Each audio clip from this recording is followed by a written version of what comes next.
প্রিয় বন্ধুদের স্বাগত জানাচ্ছি।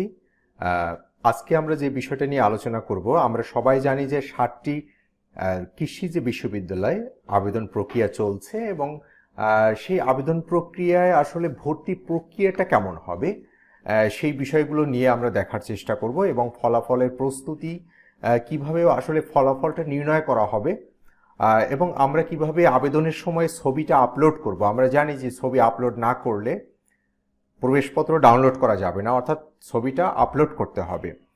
সেই প্রক্রিয়াটা আমরা দেখার চেষ্টা করব এবং একই সঙ্গে পরীক্ষার আমরা কেন্দ্র কিভাবে নির্ধারণ করব, পরীক্ষার কেন্দ্রসমূহ এবং পরীক্ষার ভর্তি সংক্রান্ত যে যাবতীয় গুরুত্বপূর্ণ যে তারিখসমূহ রয়েছে, অর্থাৎ আবেদনের সময়সীমা এবং ভর্তি পরীক্ষার তারিখ এবং সিলেকশন প্রক্রিয়া কত তারিখে হবে এবং সার্বিক এই ব্যাপারগুলো নিয়ে আজকে আমরা কথা বলবো।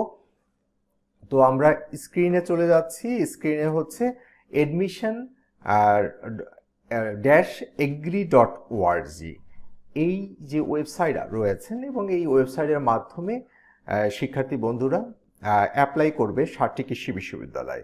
তাহলে আমরা এখানে যে একটা মেনু দেখতে পাচ্ছি, হোম এবং ভর্তি বিজ্ঞপ্তির পরে যে মেনুটা অর্থাৎ ভর্তি নির্দেশিকা, আমরা যদি ভর্তি নির্দেশিকায় যাই, ভর্তি নির্দেশিকায় গেলে আমরা যে বিষয়গুলো দেখতে পাবো সেটা হচ্ছে আমি যে ব্যাপারগুলো নিয়ে কথা বললাম এবং এই বিষয়গুলো বিস্তারিতভাবে আমরা দেখার চেষ্টা করব।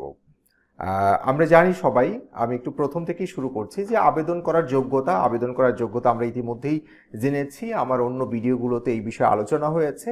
আমরা জানি যে এসএসসি 2017 এবং 18 সালে পাস হতে হবে, 17 অথবা 18 সালে, এবং এইচএসসি 2019 সালে অথবা সর্বশেষ 2020 সালে যারা পাস করেছে, অর্থাৎ 2000 সালে যারা পাস করেছে তারাও অ্যাপ্লাই করতে পারবে। এবং আমরা এটা জানি যে শুধুমাত্র বিজ্ঞান বিভাগের শিক্ষার্থী বন্ধুরা অ্যাপ্লাই করতে পারবে এবং যাদের এসএসসি এবং এইচএসসিতে জীববিজ্ঞান রয়েছে, রসায়ন রয়েছে, পদার্থবিজ্ঞান রয়েছে এবং গণিত রয়েছেন, এই বিষয়গুলো রয়েছে, তারাই আবেদন করতে পারবেন। এবং এসএসসি এবং এইচএসসিতে ইন্ডিভিজুয়ালি আমরা বলি 3.5 পেতে হবে এবং মোট হচ্ছে 8 পয়েন্ট পেতে হবে, তাহলে তারাই আসলে এই 7টি কৃষি বিশ্ববিদ্যালয়ে আবেদন করতে পারবে। এবং এখানে আমরা বলছি যে প্রায় 3,500 মতো আসন রয়েছে। আমরা যেটা ইতিমধ্যেই আমরা এই বিষয় নিয়ে কথা বলেছি যে টোটাল আসন রয়েছে প্রায় 3,419টির মতো। তাহলে এই 3,419টির মতো আসন রয়েছেন এবং এর 10 গুণ প্রার্থীকে সুযোগ দেওয়া হবে আসলে ভর্তি পরীক্ষায় অংশগ্রহণের জন্য, সেই বিষয়টা বলা হচ্ছে এখানে।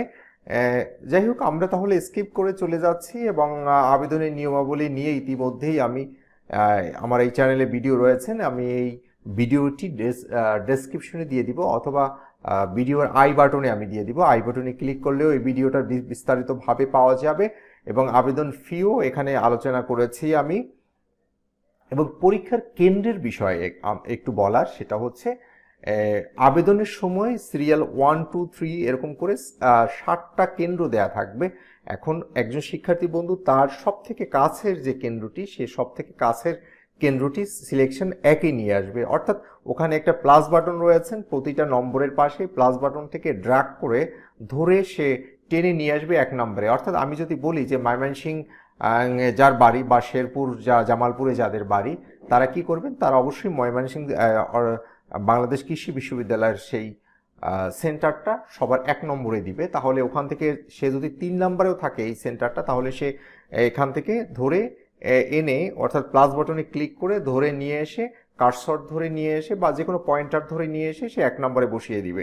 এভাবে করে আসলে ভর্তির কেন্দ্র নির্ধারণ করবে। তারপরে অর্থাৎ এখানে হচ্ছে 7টি কেন্দ্রই সিলেকশন করতে হবে, যে কোনো একটা বা দুটো করা যাবে না, সবগুলোই থাকবে। অর্থাৎ আমার সব থেকে কাছের যে কেন্দ্রগুলো, সেগুলো আমি সিলেকশনের প্রায়োরিটি হিসাবে 1 নম্বরে, 2 নম্বরে, 3 নম্বরে করে সাজিয়ে একবারে 7 নম্বরে আমরা সেট করব পরীক্ষার কেন্দ্র নির্ধারণের যে বিষয়টা।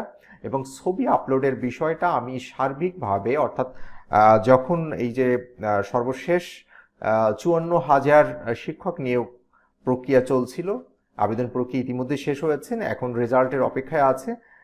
তাহলে এই 54,000 যে শিক্ষক নিয়োগ হচ্ছে দেশে, বেসরকারি স্কুল কলেজ এবং মাদ্রাসায়, এবং সেক্ষেত্রে আমি কি করে একটা ছবি একটা নির্দিষ্ট পিক্সেলের মধ্যে রেখে বা এটা কি করে আমরা জেপিজি ফরম্যাট করব এবং 50 কিলোবাইটের মধ্যে আমি ছবিটা রাখবো, এবং ছবিটা কিভাবে ফটোশপ ছবি এডিটিং সফটওয়্যার ব্যবহার করে অথবা ফটোশপ ছাড়া আমি কি করে ছবিটা এডিটিং করব, এই সার্বিক বিষয় নিয়ে আমি একটা ভিডিও করেছি। আশা করছি ভিডিওটা ডেসক্রিপশনে লিঙ্ক করে দিব এই ভিডিওর, অথবা আই বাটনের সাথে অ্যাড করে দিব, যাতে তোমাদের এই বিষয়টা বুঝতে সুবিধা হয়। তাহলে ছবি আপলোডের বিষয়টা নিয়ে আর আমি কথা বললাম না, এবং আবেদনের সময়ই তোমরা ছবিটা আপলোড করে ফেলবে। এখানে বলা হচ্ছে যে ছবি সম্প্রতি তোলা একটি রঙিন সাইজের ছবি এর সফট কপি অর্থাৎ স্ক্যান কপি লগইন করে নির্ধারিত স্থানে আপলোড করতে হবে, এবং ছবি ব্যতীত প্রবেশপত্র ডাউনলোড করা যাবে না, এটা পরিষ্কার করে এখানে বলা হচ্ছে। এরপরে আমরা যে বিষয়টা দেখব সেটা হচ্ছে পরীক্ষার বিষয় এবং নম্বর বন্টন। এই বিষয় নিয়ে ইতিমধ্যে আমি কথা বলেছি, তারপরে একটু বলে নেই। সেটা হচ্ছে 100 নম্বরের ভর্তি পরীক্ষা হবে এমসিকিউ, তার ভেতরে হচ্ছে ইংরেজিতে 10 মার্ক থাকবে, প্রাণী বিজ্ঞানে 15 মার্ক থাকবে, উদ্ভিদ বিজ্ঞানে 15 মার্ক, এবং পদার্থ বিজ্ঞানে 20 মার্ক, রসায়নে 20 মার্ক এবং গণিতে 20 মার্ক, এবং প্রতিটি ভুল অ্যান্সারের জন্য 0.25 করে কাটা যাবে, অর্থাৎ 4টি ভুল অ্যান্সারের জন্য 1 মার্কস কাটা যাবে, যদি আমরা এভাবে বিষয়টাকে বলি। এবং ফলাফল প্রস্তুতির যে ব্যাপারটা, যে আসলে ফলাফলটা কিভাবে নির্ধারণ করবেন ভর্তি কমিটি, সেই ব্যাপারে একটা নির্দেশনা দেওয়া রয়েছে। আমরা সেই নির্দেশনাটা দেখার চেষ্টা করছি। আমরা দেখতে পাচ্ছি নির্দেশনা 10-এ বলা হচ্ছে যে মোট 150 নম্বরের ভিত্তিতে ফলাফল প্রস্তুত করা হবে।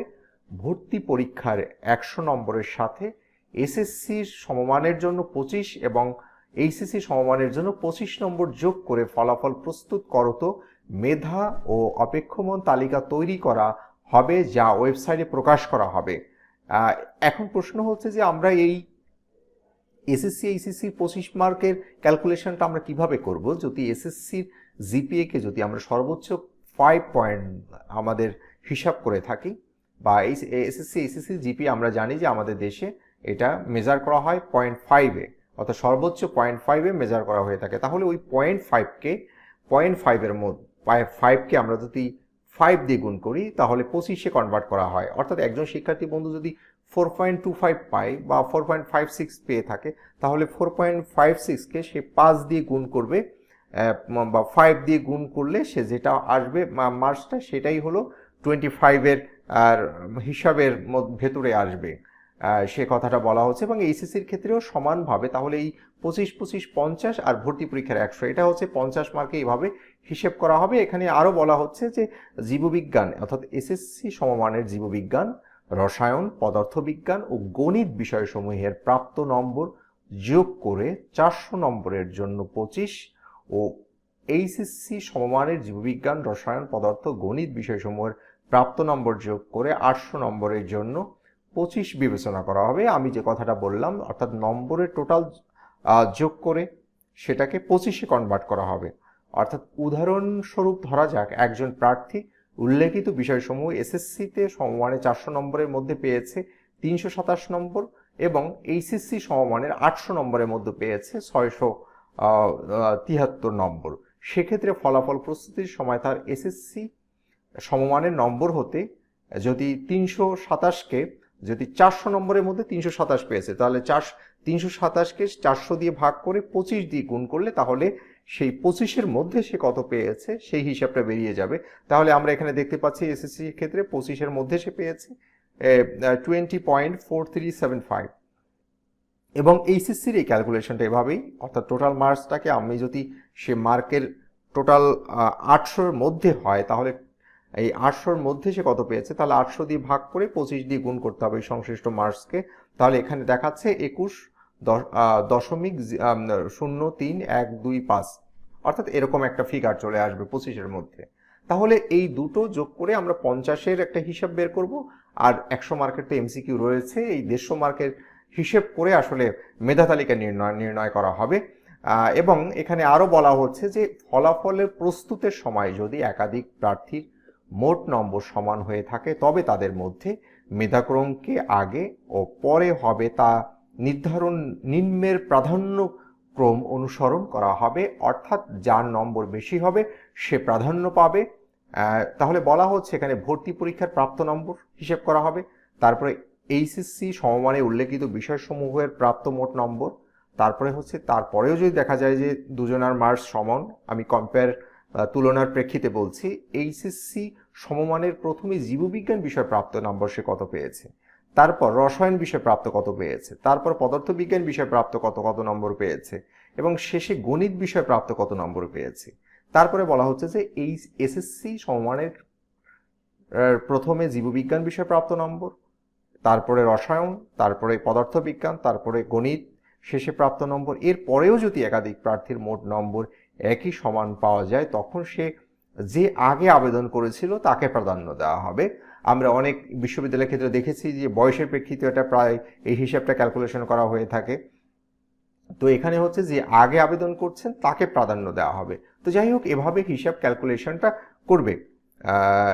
তারপরে হচ্ছে অপশন বা পছন্দক্রম প্রদান। আমি কি করে ভর্তি ফলাফল প্রকাশের পর মেধা অপেক্ষমান তালিকায় স্থান প্রাপ্তদেরকে কাঙ্ক্ষিত বিষয়সমূহের অপশন বা পছন্দক্রম প্রদান করার জন্য সময় দেওয়া হবে এবং নির্ধারিত সময়ের মধ্যে প্রতিটি বিশ্ববিদ্যালয়ের কাঙ্ক্ষিত বিষয়সমূহের মধ্য থেকে পছন্দক্রম প্রদান করতে হবে, এবং একবার পছন্দ প্রদান করা হলে উক্ত সময়ের মধ্যে তা আবার পরিবর্তন করা যাবে।